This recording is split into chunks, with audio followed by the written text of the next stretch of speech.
సాధారణ గృహస్థునకు ఉపకరించే విధంగా ప్రత్యేకంగా రూపొందించిన విధానం కావటం వల్ల ఈ సహజ మార్గం భారతీయ యోగ విధానాలన్నింటిలో అద్వితీయమైనది.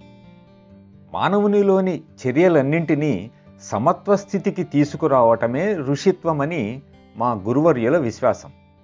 మానవునిలో సహజంగా ఉన్న ప్రతి శక్తికి తనదైన ఒక పని ఉంటుంది. ఆ శక్తిని ఆ పని చేయడానికే వినియోగించాలి. అందుకే సహజ మార్గం బ్రహ్మచర్యాన్ని పాటించాలని బోధించదు, కానీ ఈ ఉత్పాదక క్రియను తగినంత సమత్వ స్థితికి తీసుకురావటం అత్యవసరమని బోధిస్తుంది. ప్రేమించే శక్తి, త్యాగశక్తి, సహన శక్తి, సంఘంలో సక్రమంగా మసలుకొనే శక్తి మొదలైన మానవునిలోని శక్తులన్నీ గృహమనే ప్రపంచంలోనే పరిపూర్ణత్వాన్ని పొందుతాయని గురువర్యులు అంటారు.